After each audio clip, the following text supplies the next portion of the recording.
Now we're gonna make a jump in the NFL here. Obviously, Aaron Rodgers signed with the Steelers on a 1 year deal. We all knew that was going to happen.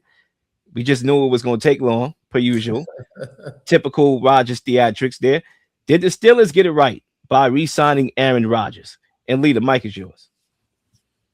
I mean, they had no choice, really. I mean, let's be honest. You're not going to run the Howard kid out there. You're not going to let the quarterback from Penn State start for you. So, as usual, Rodgers had them over a barrel. And, he still can throw the football. That's not an issue. It's the fact that when teams with good defenses put pressure on him, then that's when you see an old man playing quarterback and not just a guy with arm talent. So they had to sign him. Everybody knew this was going to happen.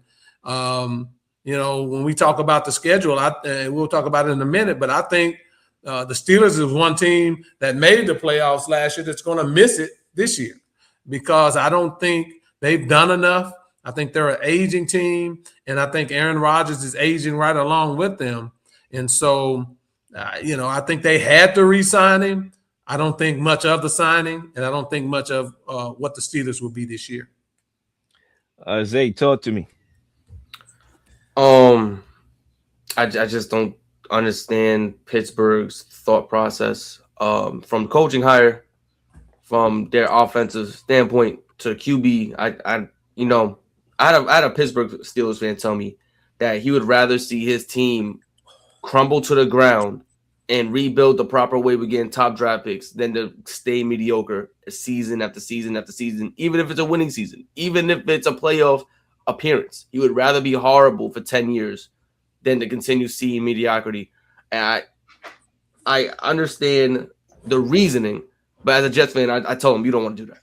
you don't want to do that. You don't want to keep losing that like the way the Jets been losing and for 20 plus years. But listen, I say this. Like Lee Jones said, their Steelers had no other option. You brought in Mike McCarthy after the Mike Tomlin firing, right? You had an opportunity to really start off fresh, bring in a young coach, somebody who could have been anybody. You had an opportunity to start from the beginning, and you chose to stay with Mike McCarthy to stop the bleeding, right? To stop the bleeding. That's what you brought in. So you brought in Mike McCarthy, and now you have no other hope but to bring in Aaron Rodgers. Because if Rodgers says, I retired, what is the plan? There is no other quarterback that could work with Mike McCarthy in a system that he likes like that other than Aaron Rodgers. And this is what you have to go through. The Steelers put themselves in another pickle, hoping that Rodgers will come back.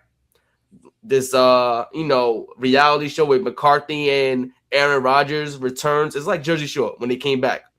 It's like, oh yeah, it's gonna be just like the old times. It's not the old times, man. We living on memory lane right now. They won one chip. You bringing back the coach and the QB tandem thinking everything's gonna change. Absolutely not. We forgot that this is the same tandem that had all the prima donna locker room issues happening because the coach put the quarterback way above everyone else. So what you think is gonna happen here? What is the thought process going to happen here when the quarterback goes back with his inflated ego to a Steelers team that's not ready to win? It's despicable. The Steelers used to be a high-class organization. What happened? What changed? So that's just my take. I just don't think the Steelers are really knowing what they're doing. They're going to start looking like the Giants very soon with a lot of questionable decisions and not knowing what the heck is going on. You mentioned a good point, actually, Zay. I'm not sure you even recognize how you just landed that plane because I was going in it totally. I mean, I agree with everything you said, but my brain was getting ready to reiterate what you just said, but you just literally landed a plane in a way that I exactly want to pick up from because I don't even think you know what you did. It's like creating Facebook. I didn't know that I created, what was going to be the next big thing, right? You just created Facebook, Zay. Okay, because when you look at that point about the Giants, right? Prime example. They had Tom Coughlin. They won a championship, right? There was a class organization, right? They won 2. They beat my guy, Tom Brady, in 2 Super Bowls and whatnot. But then they lost a little bit. Then they got draft picks. Then they got their head coach recently in John Harbaugh after losing last season. And now they building a team. that everybody's hype about, that everybody's saying, oh, this is going to be the trendy pick for them to not make the playoffs and then make the playoffs next year. Everybody's picking them. They got primetime love. We about to talk about schedule. All right. I'm pretty sure they're going to come up. Okay. That's because they had to take a L before they could get a W. And that's something that the Steelers refuse to acknowledge. The worst place you want to be in any sport, I don't care if it's the NBA or the NFL, is a team that's good enough to obviously not have a losing season, right? And possibly make the playoffs, but bad enough to the point where you can't win a championship. That's the worst place to be in professional sports. That is purgatory right there. And the Steelers was in purgatory for years. And look, I understand I came at Mike Tomlin a lot. Obviously, I'm a big fan of that guy. Okay, I'm a big fan of him. I understand I didn't always see eye to eye with his philosophy. Obviously, I hope he's enjoying retirement. He's going to be great on TV. But after a while, it got stale. Point blank, period. Okay. And he saw that it wasn't going nowhere. So he said, you know what? Let me take a step back and leave because we are not going nowhere. That is the organizational cue for y'all to make it do what it do and embrace the inevitable rebuild, okay? Embrace the fact that, okay, we could get a young coach instead of this Mike McCarthy. What is Mike McCarthy going to do? This guy been he didn't win a Super Bowl with Dak Prescott. He didn't win a Super Bowl. He won one Super Bowl with Aaron Rodgers long time ago. You want to bring that up? Really? How many years did Aaron Rodgers been in the league since then and didn't win nothing? Come on, bro. I understand he looked all right last year, but he's not doing nothing. You're not winning the championship. So you're not winning the championship, then what are we doing here? All right, what's really going on here? Are you too lazy, Mr. Art Rooney, because you know you about to pack it up? You know the world's crazy. There's pandemics. You know AI gonna take everybody's jobs. So you just like, you know what? Hey, the country's going down to shit anyway. So you know what? Why should I care about what the Steelers do? So let me go back in my cave and just hire Mike McCarthy. Come on. Or maybe Mike McCarthy did what he did, the con man that he is. You know, had them puppy dog tears in a daggone interview, and you fell for it. Needless to say, it should have been an inevitable rebuild. They didn't. But because they hired Mike McCarthy, but because they still act like they're in win now mode by signing guys like Michael Pittman Jr. to go alongside DK Metcalf, you do have to bring back Aaron Rodgers because of that. And that's why, you know, you just leave with that complex answer. And we're going to move on here. We're going to keep it right along. We're going to wrap up this topic with our biggest takeaway from the NFL schedule release. And whoever want to go first, by all means. I'll jump in there. Look, couple things for me. New England, 6th hardest schedule. Green Bay, 4th hardest schedule. Kansas City, 5th hardest schedule.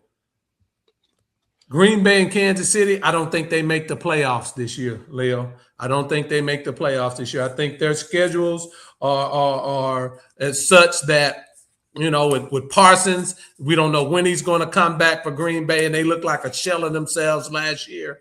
And then with Kansas City, same thing with the quarterback, Patrick Mahomes. You don't know what they're going to be, and they still haven't addressed their wide receiver position. And I didn't particularly love their draft, even though they did go all defensive. So I don't think that's going to happen. And then the other thing that I took from the schedule release and looking at it, I think there are 2 playoff teams in both conferences that will not make it. I think in the AFC, Jacksonville won't make it, and I think Pittsburgh won't make it. I think they're out. I think Baltimore is in on that side. And then on the NFC, I think San Francisco won't make it. And I think Green Bay won't make it. I think Dallas and Minnesota is in. So and looking at the schedules, Dallas has a 20th ranked schedule. The Ravens have the 24th ranked schedule based off of last year. So I like a bounce back year from the Ravens. I like what the Cowboys did in the drafts. So they have the 20th schedule. I think they're set to make a move. But it just looks like some of the teams that have question marks are some of those traditional teams, Pittsburgh, Kansas City, Green Bay. I don't think they're going to do anything. And then I look for the Vikings. To take a giant step up with Kyler Murray at quarterback. And so those are my takeaways from the schedule release. I would say this. takeaway number one: the NFL is just trying to dominate the They entire always do, calendar. Leo. They You always know, do. it's just like, all right, we might as well have games Monday through Friday at this point. I mean, it's trending that way, Monday through Sunday rather. Okay, soon it's gonna be a game every single day of the week. Like I just won't be surprised because you got games on Wednesday now, Mm-hmm. Thursday. I mean, the game just keeps on monopolizing when it comes Mm-hmm. to streaming, when it comes to just anything else in existence. But I will say this: my biggest takeaway would, one thing that caught my eye rather, right? Because I haven't really got to digest everybody's schedule. Because guess what? I've been so busy in my schedule that I haven't really got to digest every single thing. I've seen a lot, but I would say looking at New England and everything they got going on right now with Diana Rossini and Mike Vrabel. I'm not even sure if Mike Vrabel is going to coach and be the head coach of the Patriots week 1, but that's another topic of conversation. A lot of distraction, a lot of noise with that messy situation that could trickle down into the football team this year. But then you look at their schedule. I mean, the first 4 games, week 1, right off the gate, play the team that beat you in the Super Bowl. How about you go to Seattle? Play them right away. And yeah, they might have AJ Brown then, because I do believe AJ Brown is going there. But yeah, you got to go to Seattle. Then week 2, you got the Steelers. Not going to be an easy opponent, even at home. Then you got to go to the Jacksonville. Then you got to go to Buffalo. That's your first 4 games. So you got all this noise and all this distraction that possibly could get even worse. I mean, it's hard to say get worse. It's already bad. And then you got the first 4 games that every team here had a winning record last year. Every team here had a winning record last year. Okay. I may sound like a broken record, but they had a winning record. Okay. You feel me? All right. And I look at the schedule, they might start off 1-3. Like New England's gonna have to work. You hear that term when teams lose the Super Bowl, it's hard to get back there. Yeah, good luck with those first 4 games. It's gonna be tough. So that's my biggest takeaways. Look at New England. I'm looking at them more directly. I'm looking at them with all this noise. I'm looking at them with the AJ Brown trade. I'm looking at their schedule right out the gate. We'll see how they are. We'll see their testament. I think what Lil made great points about teams you want to look at with a magnifying glass, and one of those teams is the Los Angeles Chargers. We talk about how great Justin Herbert is. We're gonna find out how good he is or great he is week 3 to week 17, because that schedule is disgusting. Week 1 and 2 is Arizona and the Raiders. Week 3 down is one of the more difficult gauntlets you'll see out of any team in that stretch of a span. You have Buffalo, at Seattle. You play Denver at home. You go against Kansas City on a Sunday afternoon game. Bye week. Then you see the Rams. You go against Houston. You play Baltimore at Baltimore prime time. You go against the Jets. You go against the Patriots at home. You play Tampa and the Raiders on the road. You go against San Fran. You go against Miami. Then you see Kansas City and Denver to close out your season. There's not many games for error there, so you're gonna have to take away a lot of wins from dominant teams like Denver, from Seattle, from New England, to try to make that playoff run. I don't know if Justin Herbert has that guy. I don't know if you could put him in a situation where there's no star receiver and expect him to make magic. Like, we know he has the intangibles to be a good quarterback, but you need a star guy in that system in order to see his true potential as a great quarterback in this league. Right now, he's a good quarterback. He can make, guys who are so-so into solid players, but you need that star. Ladd McConkey had a shaky season throughout the entirety of the year, right? You put him in a slot, you put him in an X, but you put him in all these different places, but he wasn't making those marquee plays time in and time out. Maybe because of the different coverages, maybe because of X, Y, and Z, but it's shown us he's not the true wide receiver 1 you want on your team. You need a guy who could dominate in any coverage, a guy no matter what they throw at you who's going to get that ball. Because Ladd McConkey was open a lot of times, but Herbert, for whatever reason, looked away from him, or that pass was dropped by McConkey. So And he was getting hit. He was running for his life in that pocket too. I mean, Herbert didn't really have time to breathe. It's going to be interesting what happens there with that Chargers team. Yeah, they lost both of their tackles last year. They'll have them back. I think the Chargers, Harbaugh is a defense and run the ball type of coach. He protects Herbert a lot in their offense. He protects them a lot, and by getting those tackles back, it may help them. But I'm with you. Herbert has a lot to prove as an NFL quarterback. Everybody loves him. They love on him. But look at his record in the playoffs. Look at his overall regular season record. This past year, was decent, but he has a lot to prove.